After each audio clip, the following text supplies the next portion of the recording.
week you guys spent some time figuring out these exponent rules that we're going to be going over today, and you guys did an amazing job. This chapter is typically not a student favorite, and we were pleasantly surprised at how awesome you are doing. So today's video hopefully will clarify any remaining questions that you might have, and you can just watch me go through a few examples to hopefully clarify anything that you have left over from last week. So the first rule tells me, it's written out algebraically, and if you're following on the notes, these are going to go in order of the notes by section. So this one says it's written out algebraically, and what this means is when I have two bases that are the same, multiplying together, I add the exponents. That's what it's telling me to do. And one piece of advice for this first one, when you have a base without an exponent on it, I suggest just putting in a 1 so you don't forget about it. I think that might have been the biggest mistake that we saw last week. So you can put a 1 in there. And now I'm just going to add up. The rule tells me to just add the exponents and keep the base. So I'm going to keep my W. 4 plus 3 is 7, plus 1 is 8. And you're done. You simplified that expression. The next one is almost the same. This one just has a number base instead, so we're able to simplify it more in the end because we know the value of 2. But still here, I'm going to keep my base of 2. 2 plus 3 is 5. And again, I added because my whole terms are multiplying by each other. So when I have a multiplication symbol between the bases, I am adding those exponents. And over here, I could not simplify anymore. I don't know how much W is. Over here, I do know that 2 is 2, and I know that 2 to the 5th means 2 times 2 times 2 times 2 and times 2 again, and that's going to be equal to 32. So I'm able to simplify that a little more in the end. The next one I have is putting it a little bit more together. I have different bases this time. So I'm going to look at like terms, and I have a 7 and a 6. So I can just multiply those as normal. 7 times 6 is 42. We all know how to do that. And I'm going to, with the advice I gave you before, I'm going to put that little 1 next to the x. And when I combine the x's, I'm going to keep the x and add the exponents. So 5 plus 1 is 6. And you would be done there. You can't do anything else for that one. This one is a little bit trickier than the last one because now I have 3 separate bases I'm dealing with. I'm still just going to multiply them together by matching them up. So negative 3 times 5 is negative 15. I'm going to add that 1 in there from the advice I gave you before. I'm going to combine the y's. I keep that y. 2 plus 1 is 3. And then I have my z's. I'm going to keep that base of z. 7 plus 6 is 13. And you would be done. That's all you can do there. So that is the rule for multiplying. Next, we're going to talk about when an exponent is raised to an exponent. So if I have a base of a to a power of m, and that whole thing is raised to a power of n, so I have an exponent outside of the parenthesis, I'm going to multiply those. And you guys discovered why last week. So here, I'm going to keep my u, and I do 2 times 8 is 16. And I'm done. Right here, I'm going to keep the 2. 3 times 2 is 6. And I know the value of 2. I know how to do 2 to the 6th power. So I'm going to simplify that as much as I can. So 2 times itself 6 times leaves me with 64. And that is it for that rule. This next rule is one that we kind of had intertwined with another one last week when you were discovering on your own. And this one makes me think of the distributive property. This one means that when I have a product, so I have 2 bases multiplying by each other, that m goes into both of them. So for an example, I have x times y, and the whole thing is to the power of 9, right? That 9 is touching the parenthesis, so it goes to the x and the y. And again, it kind of makes me think of the distributive property. For here, I'd have x to the 9th, y to the 9th, and you would be done. That's all you can do. This next one, I have a number base and a letter base, so I'll be able to simplify a little more in the end. But the rule tells me to put the 2 into the 3 and the z. So I have 3 squared, z squared. But I know what 3 squared is. I know that that's 9. So I'm going to simplify as much as I can there. So I'd have 9z squared in the end. This next one is still using the same rule. It's just a little bit longer of a product on the inside. That 3 is going to every single piece of inside of that parenthesis. So I'm putting the 3 into 4 separate bases here. So when I distribute that in, I have 4 to the 3rd. Now remember the rule that when I have a power raised to a power, when I already have a power existing in there, I multiply. So I'm going to have 3 times 3 is 9 for the exponent on that v. And then the 3 goes into the w, and the 3 goes into the x. Now at this point, there's one that I do know the value of. 4 to the power of 3 is 4 times 4 times 4. Well, 4 times 4 is 16, times 4 again is 64. So my final answer here would be 64 v to the power of 9, w to the power of 3, and x to the power of 3, or x cubed. And that would be it.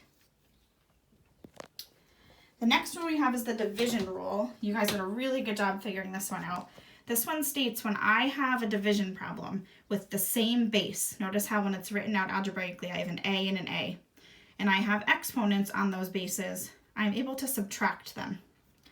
So for this example down here, again, right away, I'm going to put a 1 on that v because there's no exponent.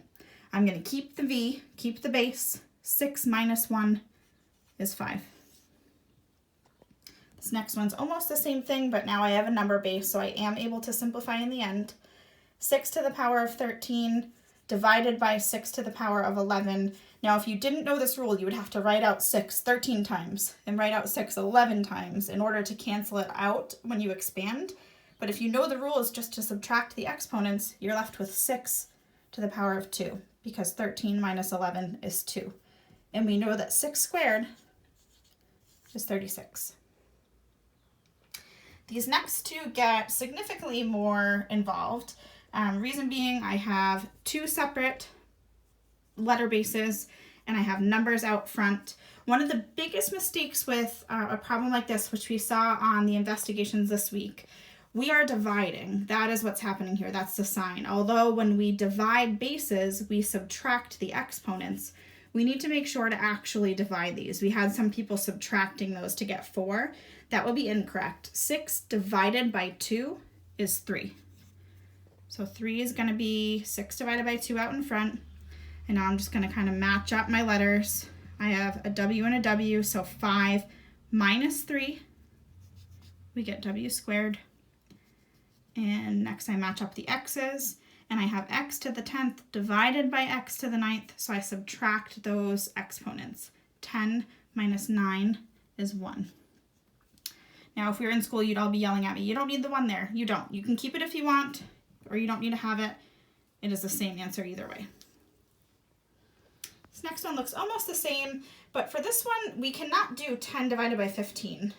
Really, a fraction is division, but 15 does not fit into 10 evenly, I should say. So I can just reduce that fraction. 10 15ths ends up being 5 fits into both, so it ends up being 2/3. So I simplified that out front. Now here I have y to the 7th divided by y to the 5th. 7 minus 5 is 2.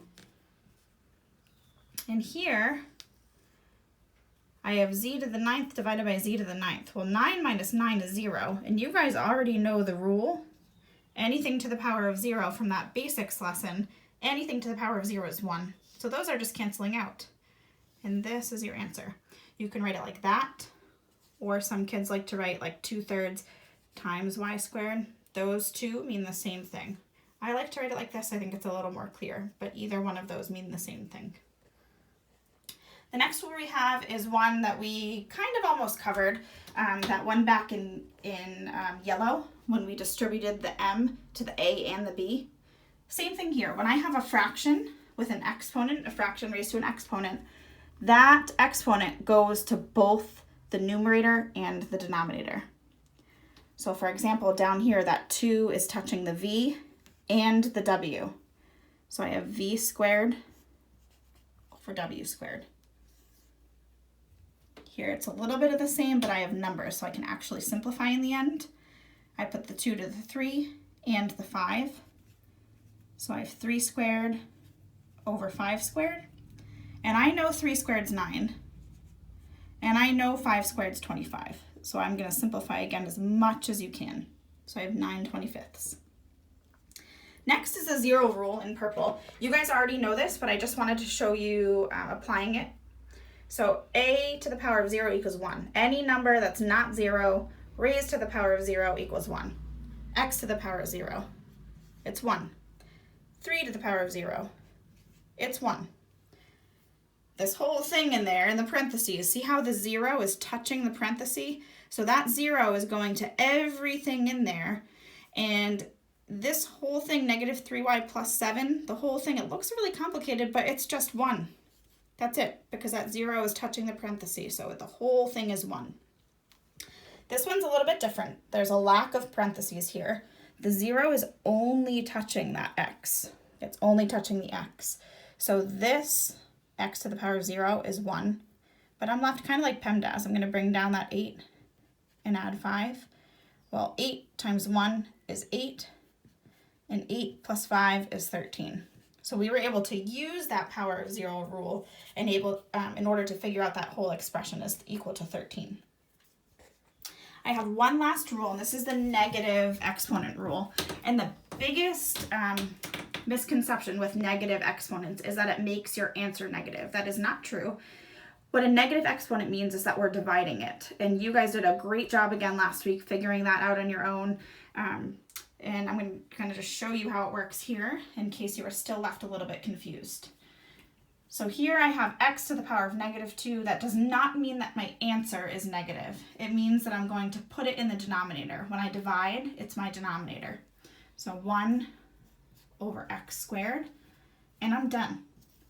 So when I move it across the fraction bar, because if you think of it like this was really x to the power of negative 2 over 1, you kind of just flip-flopped it. And when you flip-flop it, that exponent becomes happy. It's now positive. Same thing over here, but I have a negative, I have a a number as my base, so I'm able to simplify it in the end. Here I'm going to flip it. This is really 3 to the power of negative 2 over 1. I'm going to flip it because I can't leave a negative exponent in my answer. So I'm going to write it. I'm going to put it in the denominator, make it happy. It's now positive. And I know 3 squared is 9, so I'm going to do that out. I have 1/9 as my answer. This one I have a base of negative 2, and that whole negative 2, because of the parentheses, that negative 3 is touching that entire base. So the first thing I'm going to do is I'm going to make that exponent happy. I'm going to put it in the basement. I'm going to put it in the denominator. And now negative 2 to the power of 3, so I know that negative 2 times negative 2 is 4, and 4 times negative 2 is negative 8. So this does end up with a negative answer by chance. I have 1 over 8 as my answer when I simplify it out. 1 over negative 8, I should say. The negative comes down. Last but not least, I have this example for you, and this one starts with negatives in the numerator and denominator. So this one's really helpful to see, and we'll build off of this one in the putting it together lesson tomorrow. When I have negative exponents, I need to move it across the fraction bar, and then they become happy. So that 3 to the power of negative 2 needs to move down, and the 4 to the power of negative 2 needs to move up. So I'm just going to flip-flop them. 4, and now that 2's happy. 3, and now that 2's happy. And I know the value of 4 squared is 16. And I know the value of 3 squared is 9. So I have 16/9 as my final answer there.